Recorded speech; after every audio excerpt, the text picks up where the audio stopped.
SS Ahluwalia ने स्वर्गीय मानिक उपाध्याय के मूर्ति पर माल्यार्पण किया। आसनसोल के भाजपा प्रत्याशी एसएस अहलूवालिया ने फिर राजनीतिक शिष्टाचार दिखाई।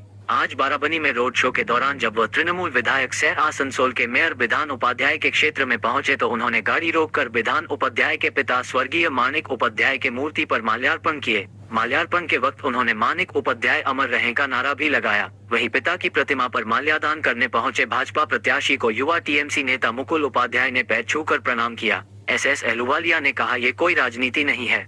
एक समय हम लोगों ने साथ रहकर लाल अत्याचार के विरुद्ध लड़ाई लड़ी थी।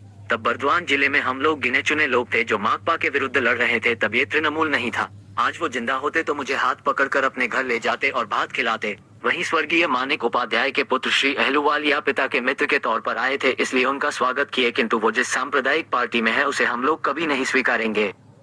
ঠিক কি বার্তা দিচ্ছেন? আমার যখন আমরা একসঙ্গে যখন সিপিএম এর সন্ত্রাসের বিরুদ্ধে লড়াই করছিলাম তখন তৃণমূলের নির্মূল ছিল, তৃণমূল বলে কিছু ছিল না। তৃণমূল হয়েছে 1998 সালে, আর মানিক উপাধ্যায়ও তৃণমূলে 1998 সালে জয়েন করে না। এরা 2008-এর পর তারা জয়েন করেছে। ব্যাপার হচ্ছে যে কি, এটা আমরা অনেক লড়াই লড়েছি লাল সন্ত্রাসের বিরুদ্ধে একসঙ্গে।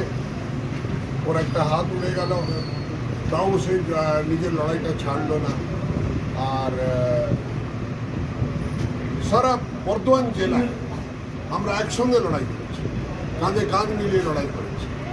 2-4-5 জন লোক ছিল, তার মধ্যে মানিক উপাধ্যায়, আমি, এস.এম. জালাল, এরাই ছিলাম যারা আমরা লড়াই করতাম।